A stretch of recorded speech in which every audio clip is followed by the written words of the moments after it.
এখনো পর্যন্ত যারা ইসলাম গ্রহণ করে নাই, ইসলামের ছায়াতলে আসে নাই, ইসলামের সুশীতল শান্তির ছায়াতলে আসে নাই, তার যে কি পরিমাণ হতভাগা সেটার প্রমাণ আজকে কিন্তু আমি দেব।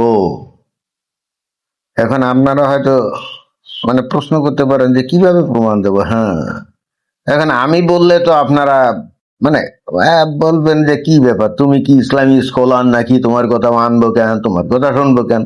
ভালো কথা, আমার কথা শোনার দরকার নেই। আমি কোরআন হাদিস থেকে যতই বলি না কেন, বলবেন যে না না না, ওইটার ভিন্ন অর্থ আছে, ওর আগের রাত পড়তে হবে, পরের রাত পড়তে হবে, শানে নজরুল দেখতে হবে, তারপরে মূল আরবিতে পড়তে হবে। না, কত কথা। ভালো। এখন বাংলাদেশে যারা নাকি ওই ইমা ইসলামী স্কলার এবং ওয়াজি হুজুর, তারা যে কথাবার্তা বলে, নিশ্চয়ই আপনারা সেটা বিশ্বাস করেন। কারণ তারা তো ইসলামের বাইরে কিছু বলবে নাকি? তারা কি ইসলাম বিরোধী কথা বলবে? তারা কি ইসলাম বিদ্বেষী নাকি? না, এটা তো বলতে পারবেন না।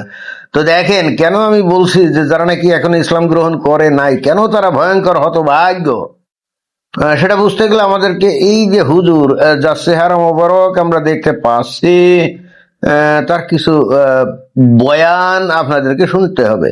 তো আসুন শোনা যাক। জান্নাতি পুরুষ ৭২টা করে স্ত্রী পাবেন প্রথম দিন, এরপরে প্রত্যেক মাসে ১০০০ করে বিয়ে করবেন। এখানে হুজুর কিন্তু খুব পরিষ্কার ভাবে একটা কথা বলছে যে একজন মানুষ ইমানদার বান্দা আর কি, তৌহিদি জনতার অংশ, তো তারা যদি ইসলাম পালন করে তাহলে তার পুরস্কারটা কি? যে কোনো কাজেরই তো একটা পুরস্কার আছে, তাই না? তো এখানে ইসলাম পালন করতে গিয়ে মানুষজন কি ওই ৫ ওয়াক্ত নামাজ পড়লো, হজ করলো, জাকাত দিল, কুরবানি করলো, এমনকি জিহাদ করতে গিয়ে আত্মঘাতী হামলা চালালো, তো এত কিছু করলো, তার পুরস্কার আছে না? এত কাজ করলো, কোনো পুরস্কার ছাড়া কি এটা করবে বলেন? তো পুরস্কার কি? এই হুজুর কিন্তু একেবারে পরিষ্কার ভাবে বললো। খালি এই হুজুর কেন, অনেক হুজুরই কিন্তু বলে। তো কি বললো? বললো যে একজন বেহেশতবাসী ৭২টা হুর পাবে, তন্নি তরণী উদ্ভিন্ন যৌবনা কুমারী নারী, তাই না? যাকে নাকি ও আগে কোনো মানুষ অথবা কোনো জেন স্পর্শ করে নাই। এর চাইতে ভাই আকর্ষণীয় জিনিস পুরুষের কাছে আর কি হতে পারে বলেন? যে যত কথাই বলেন যে নাকি পুরুষ, তার কাছে এটাই হলো দুনিয়ার সবচেয়ে আকর্ষণীয় জিনিস। এটা কিন্তু স্বীকার করতেই হবে। কেউ কেউ হয়তো ভদ্রতার খাতিরে এটা ওটা সেটা ন্যাকামি করবে, এগুলোর মুখে লাথি মারি, এগুলো হলো ফালতু। যাই হোক, খালি যে ৭২ হুর পাবে তা না, হুজুর আরো কি বললো? আরো বললো যে প্রত্যেক মাসে নাকি ১০০০ নারীকে বিয়ে করার সুযোগ পাওয়া যাবে। ওই যে বেহেশতে নাকি বউ বাজার আছে, যেখানে একজন বেহেশতবাসী গেলে পরে যেমন ইচ্ছা খুশি নারী সেখান থেকে পাবে, যাকেই পছন্দ করবে তাকেই নিয়ে আসবে। চিন্তা করে দেখছেন যে ৭২ হুর কিন্তু অলরেডি তার বাড়িতে, বেহেশতে যে তার ঘর থাকবে, বাড়ি থাকবে, সেখানে কিন্তু মোতায়েন আছে। যখন ইচ্ছা করি তার সাথে কিন্তু direct action, action, action, direct action, বুঝলেন নাই? ডাইরেক্ট অ্যাকশনটা কি? সেখানে ইমানদণ্ড থেকে আগ্নেয়গিরির যে অগ্নিস্ফুলিঙ্গ, সেগুলো কিন্তু ওখানে উদ্গীরণ হবে। এবং উদ্গীরণ খালি ওই কি করবে, ওই ৭২ হুরের সাথেই করবে তা না, এছাড়া ওই যে বউ বাজারে গিয়ে একেবারে ফ্রি অফ কস্ট ওখান থেকে কিন্তু বউ কিনে নিয়ে আসবে, একটু পয়সা লাগবে না। ওখানে অনেক ধরনের নারী থাকবে, সাদা, কালো, বাদামি, হলুদ রঙের, কত কিসিমের, যেটা আপনার পছন্দ। আপনি খালি চাইলেই আপনার সাথে রওনা দিবে এবং আপনি খালি ওই বাসায় নিয়ে আসবেন। অন্য একটা ভিডিওতে আমি বলছিলাম, ঘটনা যদি এরকম হয় তাহলে তো বাসায় পৌঁছানো পর্যন্ত ভাই ধৈর্য ধরা তো মুশকিল হয়ে দাঁড়াবে, তাই না? পুরুষ মানুষ তুই একটার জন্য পাগল, তাই না? এবং এই জন্য কিন্তু মেয়েরা পুরুষদেরকে অনেক ক্ষেত্রে নিয়ন্ত্রণ করতে পারে, ব্ল্যাকমেইল করতে পারে, কারণ পুরুষরা বস্তুত ওইটার জন্যই তো পাগল। আর এই ইসলামে এই যে নবী হযরত মুহাম্মদ সাল্লাল্লাহু আলাইহি ওয়াসাল্লাম, উনিও ঠিক এই বিষয়টা বুঝতে পারছিলেন। উনি বুঝতে পারছিলেন বলেই কিন্তু উনি চিন্তা করেছেন যে পুরুষ মানুষদেরকে যদি ইসলামের দিকে আকৃষ্ট করতে হয় তাহলে তাদেরকে এমন এক ধরনের পুরস্কারের লোভ দিতে হবে যেটার জন্য পুরুষ মানুষ পাগল। আর সেটা কি? সুন্দরী তন্নি তরুণী যুবতী নারীর সাথে কি রঙ্গলীলা তামাশা, তাই না?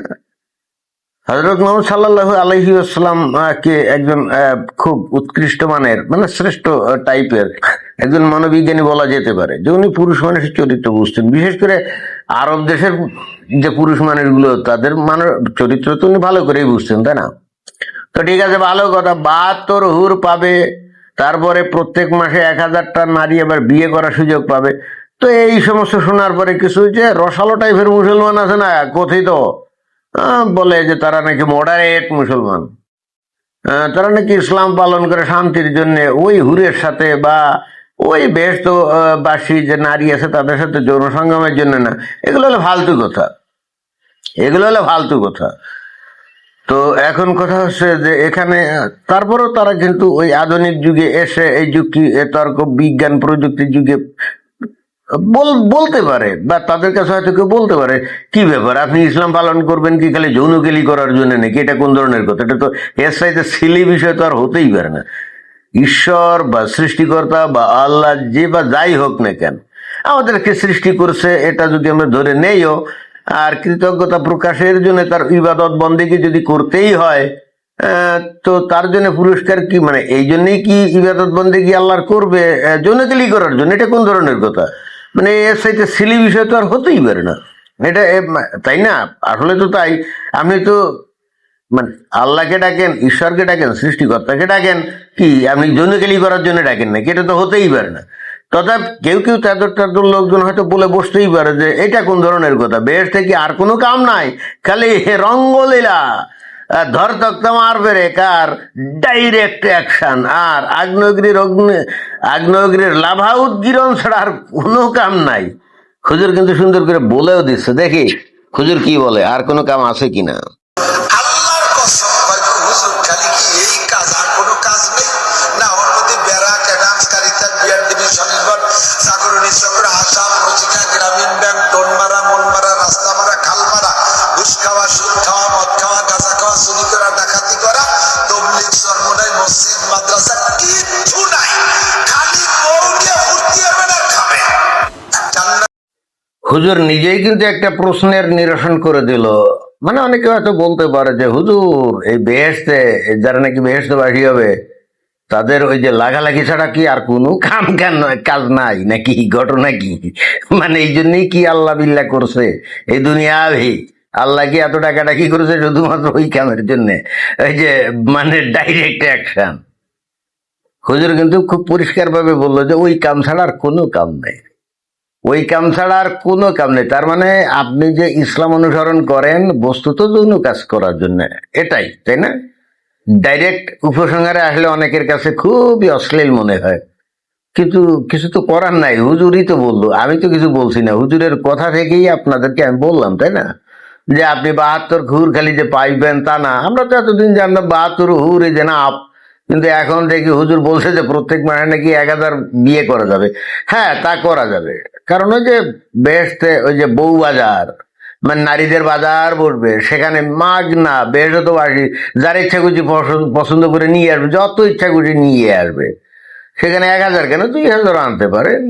এবং হুজুর কিন্তু পরিষ্কার বললো যে হ্যাঁ, ওখানে অন্য কোনো কাম কাজ নাই, যা কিছু কাজ কাম দুনিয়াভি করা হয়ে গেছে, মানে দুনিয়া তো হয়ে গেছে। আল্লাহরে ডাকা ডাকি, নামাজ রোজা, হজ, জাকাত, ঘোর ধর্নেতি, অমুক সমুক তমুক যা কিছু করা করি, এগুলো তো সব দুনিয়া শেষ। বেহেশতে আবার কি কাজ? বেহেশতে একটাই কাজ, লাগাও সায়নী, না? ও সায়নী মানে ওই ভারতের একজন কি এই তৃণমূল কংগ্রেসের এক অশ্লীল এক মানে টেলিভিশনের মনে হয় যে অ্যাক্টর, নাম হলো লাগাও সায়নী। হ্যাঁ, তো যাই হোক, কাম কিন্তু এই একটাই, লাগাও সায়নী। কেমন বুঝলেন? এই জন্যই তো আপনাদের বলতেছি, এখনো যারা ইসলামে আপনারা দাখিল হন নাই তারা হতভাগা। এই যে যেমন যারা হিন্দু, যারা খ্রিস্টান, যারা বুদ্ধিস্ট, যারা ইহুদি বা জৈন, শিখ আছেন না, এবং যারা নাস্তিক, উৎক নাস্তিক আছেন, আছেন তো ভাই, মরার পরে আপনারা কি আমারে কোন রকম কোন পুরস্কারের কি ব্যবস্থা করতে পারবেন?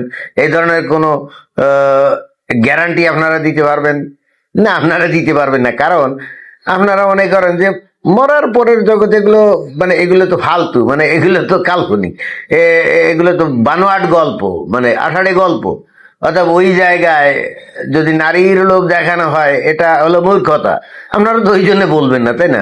ইসলাম কিন্তু এগুলো কেয়ার করে না। হজরত মোহাম্মদ সাল্লাল্লাহু আলাইহি ওয়াসাল্লাম, তার যে সাহাবি 1450 বছর আগে যে নিরক্ষর মূর্খ সাহাবি ছিল, যাদের কাজকর্ম ছিল অনেক ক্ষেত্রে মারামারি কাটাকাটি এইগুলো, তাই না, আমি জাহিলিয়াতের যুগে, তো ওরা তো নারী সঙ্গে খুব পছন্দ করতো। নবী কিন্তু দ্ব্যর্থহীন ভাষায় বলছে, শোন, তোরা যদি আমার ধর্ম অনুসরণ করিস, ইহজগতে তো গনিমতের মাল হিসেবে অনেক নারীর সাথে সুখ সঙ্গ উপভোগ করবি, মরার পরেও কিন্তু যত ইচ্ছে করি নারী সঙ্গ, মানে লাগাও সাওয়ানি স্টাইলের খেলাধুলা হবে। হ্যাঁ, তো তারা দলে দলে কিন্তু নবীর ডাকে সাড়া দিয়েছে, তাই না? তো এবং ইন্টারেস্টিং ব্যাপার হচ্ছে, আজকের যুগের মমিন মুসলমানরা কিন্তু এগুলো একেবারে চিন্তা চেতনা করে কিনা কে জানে, একেবারে করে বলে মনে হয় না। বাট হুজুর যখন বলছে তখন নিশ্চয়ই তাদের এখন চিন্তা করতে হবে যে তারা ইসলাম কেন অনুসরণ করে। Because they one have sex for never ending time with not only 72 virgins but also 100 wives a month, right? হ্যাঁ, তাই তো, খারাপ কি? ইসলাম যে একমাত্র সত্য ধর্ম এবং সবচাইতে খাঁটি ধর্ম, কারণ কি ইহজগত আপনার মজা দিতে সক্ষম, গনিমতের মাল হিসেবে আপনি নারী ভোগ করবেন, রাইট? আবার মরার পরেও আপনি হাজারে হাজারে নারীর সঙ্গ উপভোগ করবেন। ভাই, এর চাইতে আকর্ষণীয় ধর্ম এই দুনিয়াতে আর কি আছে বলে? আর আমি তো অন্তত দেখি না। এই জন্য যারা এখন ইসলাম কবুল করে নাই তারা হতভাগা ছাড়া আর আমার কাছে কিছু মনে হয় না। ধন্যবাদ।